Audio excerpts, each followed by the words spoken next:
Hi, my name is Alexey Karchiomov. I am heading Shipping and Transportation Practice at Yegorov, Puginsky, Afanasyev and Partners Law Offices. Today, I would like to use this opportunity to provide you with a brief overview of the issue which has recently raised the most interest from various foreign companies. That is, the right to obtain a Russian flag for a foreign vessel. The interest in obtaining a Russian flag is quite clear. Russian laws has different restrictions in activities which may be performed by foreign vessels in Russian waters.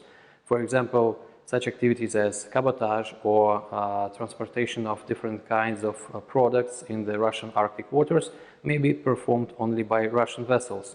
So, in other words, if any company wants to be involved in a Russian Arctic project and involve its ships there, most probably such involvement will be accompanied with the necessity to receive a Russian flag. So, we come to a question: how to obtain a Russian flag and what are the options? Well, there are 6 registers in Russia, each having its own features, but I will speak about only 4 of them, which in my opinion are relevant for our today's discussion. First of them is State Register of Ships. This is the main register designated for nearly all vessels which are owned by Russian companies or persons. Considering that the main requirement of inclusion in the register is Russian ownership, this register will be quite not an option for companies which want to retain their ownership, their foreign ownership of the vessel. A solution here would be to bareboat charter your vessel to a Russian company, since Russian laws provide for temporary registration on the term not exceeding the term of bareboat charter. So we come to the next register, bareboat charter register. There are certain requirements that should be met in order for the vessel to be included in the bareboat charter. First of all, the bareboat charterer should be the Russian entity or person. Next, the ship owner should provide its written consent for the vessel to be transferred under the Russian flag. Also, the mortgagee, if any, should provide the same consent.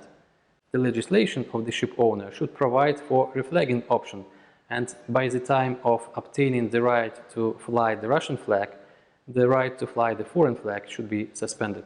Besides mentioned ship registers, Russia has so-called preferential ship registers. One of them is International Ship Register. This register provides for several mainly tax and customs preferences, such as the vessel included in the International Ship Register is exempted from property tax, income tax, import VAT, and payment of customs clearance fees. But, of course, for different kind of preferences, you should pay. That's why presence of the vessel in the International Register should be annually confirmed and the annual state duty should be paid.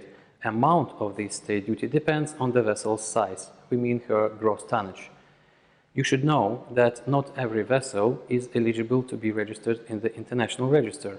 Only those vessels are eligible to be registered which are owned or bareboat chartered by the Russian entities or persons, and those who correspond to the specifically stated age limits which depend on the particular activities in which the vessel is going to be used.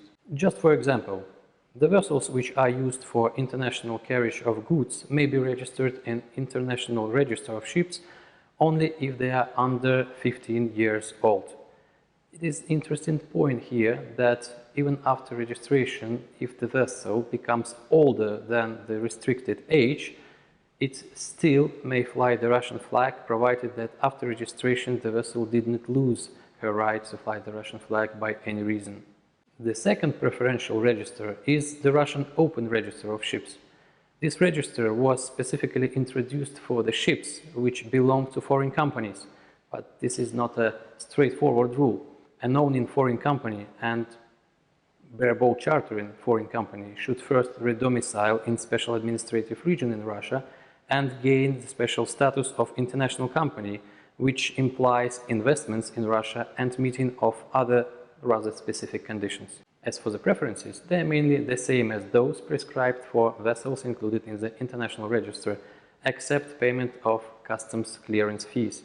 It should be noted that vessels included in the Open Register cannot perform all activities in Russian waters. For instance, cabotage and transportation of oil, gas and coal mined on the Russian territory from the point of their extraction to the first Russian port are prohibited. Thus, if the company wants to participate in main Arctic projects in Russia, probably open Russian register is not quite an option for this company. As you may see, in order to choose the most suitable option of registering ship in Russia, you should firstly analyze your demands and goals to be reached. In any case, I hope that this information will be helpful for you and will be your first step for obtaining the Russian flag.